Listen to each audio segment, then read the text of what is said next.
मीराबाई 16वीं शताब्दी की एक ऐसी संत थी जो कवयित्री भी थी और भगवान कृष्ण की भक्ति रस में डूबी प्रेमिका भी। मीराबाई की भक्ति ऐसी थी जो कई लोगों के लिए रहस्य है, क्योंकि ऐसा प्रेम जगत को शायद ही देखने को मिले। मीराबाई का प्रेम जितना रहस्यमय था, उनकी मृत्यु भी कुछ ऐसी ही थी। युगों युगांतर से लेकर आज भी लोग मीराबाई के कृष्ण प्रेम का बखान करते हैं।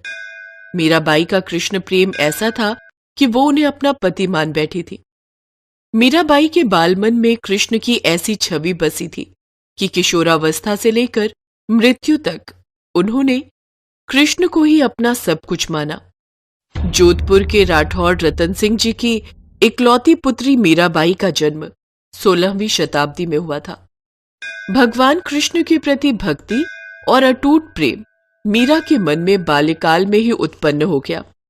जब एक बार उन्होंने पड़ोस में जा रही बारात को देखा तो उनकी नजर दूल्हे पर गई और उन्होंने अपनी माँ से पूछा, माँ देखो बारात और दूल्हा भी कितना ठाट से सज धज कर आ रहा है। माँ मेरा दूल्हा कौन है? क्यों परेशान करती है मीरा, काम करने दे। बताओ ना माँ मेरा दूल्हा कौन है? मीरा वो सामने कृष्ण जी की मूर्ति देख रही हो, वही तुम्हारे दूल्हा है। क्या कृष्ण जी मेरे दूल्हा हैं? फिर तो यही मेरे पति हुए। हाँ अब से मैं कृष्ण जी को ही अपना दूल्हा मानूंगी। माँ की बातों का मीराबाई पर इतना गहरा असर हुआ कि वो कृष्ण प्रेम में मगन रहने लगी। फिर अचानक माँ के देहांत के बाद मीराबाई उदास हो गई। उनके कोई भाई बहन भी नहीं थे जो कि उनके साथ कोई खेलने वाला होता। मीराबाई जब बड़ी हुई, उनके पिता रतन सिंह और दादा ने मिलकर मीराबाई का विवाह उदयपुर के महाराजा भोजराज, जो मेवाड़ के महाराणा सांगा के पुत्र थे, उनके साथ तय कर दिया। दोनों परिवार संबंध सूत्र में बंध गए। मीराबाई इस विवाह से खुश नहीं थी। वो अपने साथ कृष्ण जी की मूर्ति ले आती हैं। क्या बात है मीरा, तुम्हारी आंखों में आंसू? क्या तुम इस विवाह से खुश नहीं हो? मेरा विवाह तो बचपन में ही मेरे कृष्ण से हो गया था, वही मेरे पति हैं। ये क्या पागलपन है मीरा? क्या ये इस तरह के मजाक का सही समय है? नहीं, मैं सत्य कह रही हूं। मेरे पति कृष्ण ही हैं और मैं उनकी प्रेमिका। राजा भोज गुस्से में बाहर जाकर अपनी माँ और बहन से कहते हैं, मीरा ये क्या पागलपन है जो तुम हमारे भाई से इस तरह का व्यवहार कर रही हो? तुम्हें क्या लगता है मेरा पुत्र शांत स्वभाव का है तो तुम उसे अपनी बातों से घुमाओगी और वह घूम जाएगा? ये तुम्हारी भूल है मीरा। मैंने सत्य ही बोला है माताजी। मैंने हमेशा ही अपने गिरधर गोपाल को अपना पति माना है, उनके समान मेरा कोई नहीं। मीराबाई जानती थी कि विवाह केवल उनके शरीर का हुआ है, लेकिन उनकी आत्मा कृष्ण के नाम के ही प्रेम गीत गाती है। मीरा सदैव कृष्ण नाम के ही भजन कीर्तन करती रहती थी। उनकी भक्ति के रस में सभी भक्त भी मगन रहते थे। समय बीता और विवाह के कुछ सालों बाद ही एक युद्ध के दौरान कुंवर भोजराज का देहांत हो गया और मीरा को पति के साथ सती होने के लिए जबरदस्ती राजमहल में लाया गया। मीरा तुम्हें अंदाजा भी है यहाँ तुम्हारे पति का देहांत हुआ है और तुम मंदिरों में रासलीला करती फिर रही हो? तुम्हें भी तुम्हारे पति के साथ सती होना होगा, यही सती धर्म है। तुम्हें अपना हार श्रृंगार त्यागना होगा। मेरे तो गिरधर गोपाल दूसरो न कोई, मेरे तो गिरधर गोपाल दूसरो न कोई। मीराबाई के देवर ने उन्हें पति के साथ सती होने का आदेश दिया, पर वो नहीं मानी। उन्होंने अपना हार श्रृंगार नहीं त्यागा और सभा के बीच में से कृष्ण भजन गाती हुई कृष्ण मंदिर में चली गई। इसके पश्चात मीराबाई अब मंदिर में ही रहने लगी और संतों के बीच भगवान कृष्ण के पद और भजन गाने लगी। ये सुनकर मीराबाई के परिवार वाले क्रोधित हो गए। उन्हें लगता था कि इससे उनकी समाज में बदनामी हो रही है। कृष्ण भक्ति ने मीरा को ससुराल से अनेक यातनाएं दी जाने लगी, पर जिसकी रक्षा स्वयं वासुदेव कृष्ण के हाथों में हो, भला उसका कोई बाल भी बांका कैसे कर सकता है? इस तरह से वो मीरा साधु संगत की भीड़ के बीच नाचती रहती है। हमारे राजमहल में भी अब लोग बातें बनाने लगे हैं। अब इसका एक ही रास्ता है, मीरा की मृत्यु। सैनिकों, वो पिटारी लेकर आओ। उदाबाई, तुम इस नाग को पिटारी में बंद कर मीराबाई के पास ले जाओ और उसे अपनी ओर से भेंट स्वरूप ये हीरो जड़ित हार कहकर पिटारी उसके हाथ में दे देना। चिंता मत करो भैया, मैं मीरा की मृत्यु का समाचार लेकर ही लौटूंगी।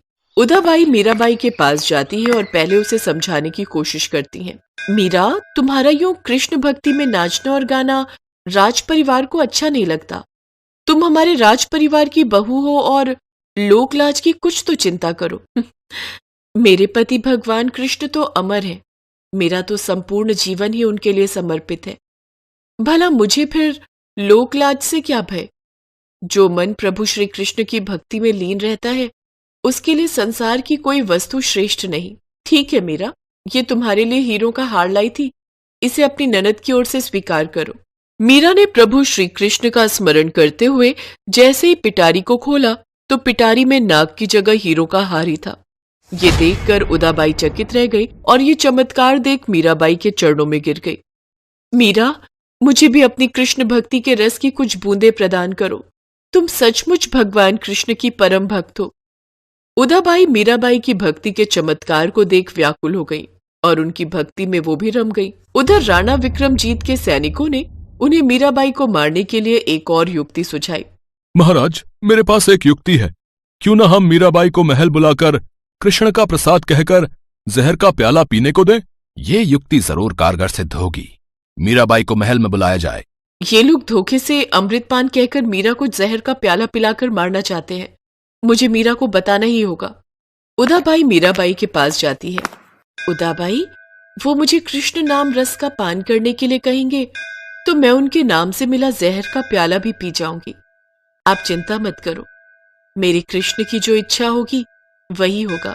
मीराबाई को राज दरबार में लाया जाता है और सबके समक्ष मीराबाई प्रभु श्री कृष्ण के नाम का स्मरण करके वो विष का प्याला पी लेती हैं। पर सभा में सब ये देखकर हैरान हो जाते हैं कि मीराबाई को कुछ भी नहीं होता। इसके पश्चात मीराबाई घर वालों के इस प्रकार के व्यवहार से परेशान होकर द्वारका और वृंदावन आदि धार्मिक स्थलों पर तीर्थ यात्रा के लिए चली जाती हैं। इधर मीरा के महल छोड़कर चले जाने से राज्य में अशांति फैल गई। ब्राह्मणों ने कहा कि यदि मीरा वापस लौट आएंगी तो सब ठीक हो जाएगा। मीरा की खोज के लिए सैनिक भी भेजे गए। उन्होंने मीरा को साथ लौटने की विनती की, लेकिन मीरा ने मना कर दिया। यदि आप हमारे साथ जीवित नहीं लौटी तो हम भी वापस नहीं लौटेंगे। हमारे परिवार के बारे में सोचिए। हमें आपको जीवित यहाँ से लेकर राजमहल जाना है। मैं आप लोगों की विवशता समझ सकती हूँ। यदि मैं वापस गई तो मैं कृष्ण भक्ति से विमुख हो जाऊंगी और वो मैं कभी नहीं कर सकती। मुझे आप लोगों के बारे में भी सोचना है। अच्छा, यदि मैं आप सबके आने से पहले ही संसार छोड़ गई होती तो क्या आप सब खाली हाथ वापस लौट जाते? तब तो लौटना ही था। मीरा को हल मिल गया था। सिपाहियों की बात सुनते ही मीरा श्री कृष्ण की स्तुति करने लगी। मीरा की आंखों से प्रेम के आंसू बहने लगे। वो भगवान श्री कृष्ण के मंदिर के भीतर गई और उनसे बोली, हे कृष्ण, आप तो जानते ही हैं मैंने सदैव से केवल आपको ही पूजा है, आपको ही अपना सर्वस्व समर्पित किया है। मेरे जीवन का आधार तो आप ही हो। पिछले जन्म में जब मैं गोपी थी तब मेरा आपसे मिलन नहीं हो पाया था, इसीलिए इस जन्म में मैं मीरा बनी हूँ। मैं चाहती हूँ मेरे अंतिम क्षण केवल आपको ही समर्पित हो। मैं आपको ही देखते देखते आप में समा जाऊं। मुझे अपने हृदय में स्थान दो प्रभु। मीराबाई ने अपना अंतिम पद गाना शुरू किया और भगवान कृष्ण ने उन्हें अपने हृदय में स्थान दिया और वो सदा के लिए अपने प्रियतम श्री कृष्ण में समा गई। सिपाहियों के साथ साथ सभी भक्तों की आंखों में भी आंसू की धारा बह रही थी। सिपाही वापस लौट जाते हैं। कहते हैं मीराबाई जहां जाती थी वहां उन्हें लोगों का सम्मान मिलता था। लोग उन्हें देवी के जैसा प्यार और सम्मान देते थे। भारत भूमि पर ऐसे कई संत और महात्मा हुए हैं जिन्होंने धर्म और भगवान को रोम रोम में बसाकर दूसरों के सामने एक आदर्श के रूप में पेश किया है। ऐसे ही संतों और महात्माओं में मीराबाई का स्थान सबसे ऊपर माना जाता है। पौराणिक कथाओं के अनुसार भगवान राम ने त्रेता युग में सारे कार्य संपन्न कर लिए थे और उनकी सारी लीलाएं समाप्त हो चुकी थी। धरती पर उनके जीवन की अवधि भी समाप्त होने का समय आ चुका था। लेकिन समय समाप्त होने के बाद भी मृत्यु के देवता यमराज भगवान राम के समीप उनके प्राण हरने नहीं आ पा रहे थे।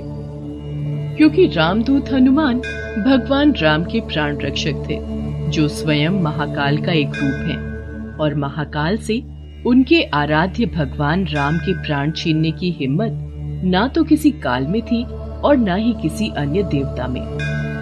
काल चक्र और समय चक्र को आगे बढ़ाने के लिए भगवान राम की मृत्यु होना जरूरी था। ऐसे में भगवान राम ने एक उपाय निकाला और अपनी एक अंगूठी महल के किसी छेद में गिरा दी और हनुमान जी से बोले, हनुमान, मेरी प्रिय अंगूठी धरती में वहां उस छेद में चली गई है। क्या तुम पाताल लोक से मेरी अंगूठी ढूंढ कर ला सकते हो? प्रभु, बस इतनी सी बात। मैं अभी जाता हूं और शीघ्र ही आपकी अंगूठी लेकर आता हूं। हनुमान जी अंगूठी ढूंढने पाताल लोक में चले गए। वो अंगूठी को पकड़ने जाते और वो और नीचे चली जाती। हनुमान जी पाताल लोक में पहुंचे। वहां वो नागों के राजा नागराज से मिले। नागराज ने उन्हें अंगूठियों से भरा एक कक्ष दिखाया। इस कक्ष में बहुत सारी अंगूठी रखी हुई हैं। आप प्रभु राम की अंगूठी ढूंढ सकते हैं। यहाँ तो बहुत सी अंगूठियां पड़ी हैं। इनमें से प्रभु राम की कौन सी है, ये मुझे देखना होगा। राम जी की युक्ति काम आ गई। हनुमान जी अंगूठी ढूंढने लगे। इसमें उन्हें काफी समय लग गया। हनुमान जी को अयोध्या में न देखकर यमराज ने अयोध्या में प्रवेश किया और वे एक संत का रूप धारण कर भगवान राम जी के महल में पहुंच गए। तब संत के भेष में यमराज भगवान राम से मिले और भगवान राम से बोले, प्रभु, आपको मुझे वचन देना होगा कि हम दोनों की बातों को गुप्त रखा जाए और जो कोई भी हमारी बातों को सुने उसे मृत्यु दंड दिया जाए। आप निश्चिंत रहिए, मैं इसी क्षण सभी द्वारपालों को बाहर भेज देता हूँ। राम जी ने लक्ष्मण को बुलाया और उनसे कहा, लक्ष्मण, ये मुनिवर मेरे साथ कुछ गंभीर वार्तालाप करना चाहते हैं। तब तक तुम द्वार पर ही पहरा देना और कोई भी अंदर ना आने पाए, इस बात का ख्याल रखना, वरना तुम मृत्यु दंड को प्राप्त हो जाओगे। जो आज्ञा भैया, मैं आपके आदेश का पालन करूंगा।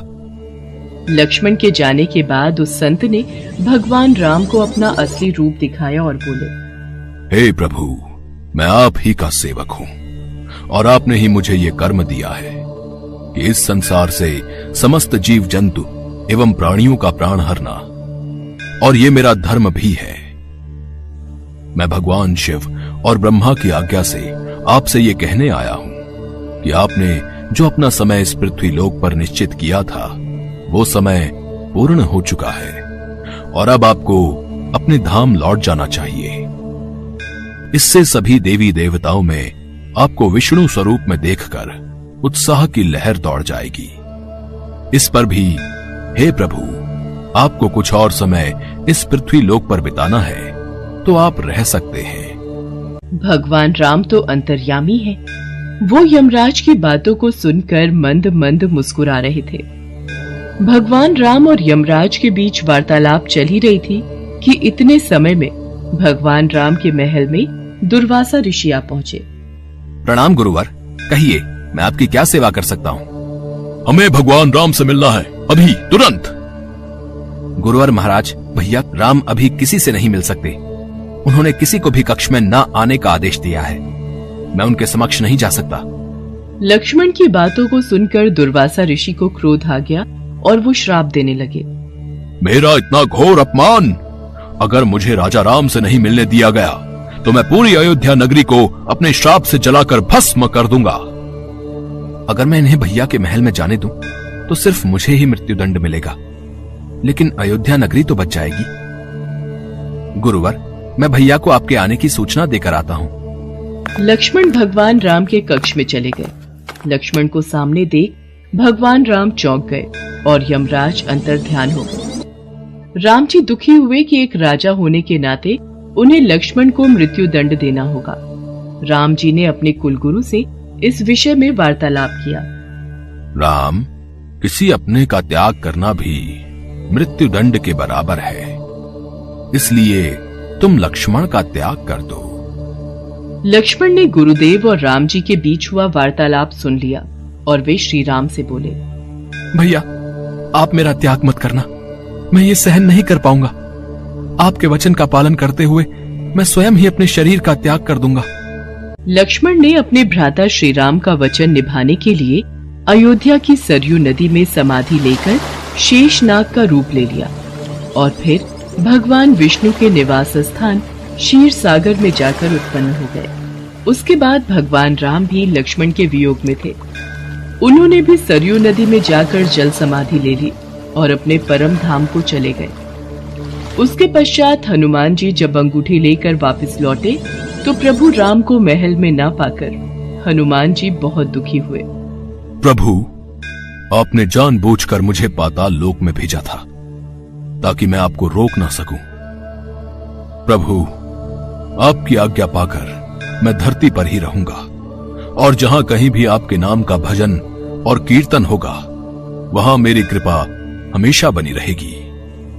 हनुमान जी को भगवान राम जी से अमरता का वरदान प्राप्त है, इसीलिए कहते हैं कि आज भी जहां कहीं पर भी भगवान राम के नाम का भजन कीर्तन होता है वहां हनुमान जी अवश्य आते हैं और भक्तों को अपना आशीर्वाद देते हैं।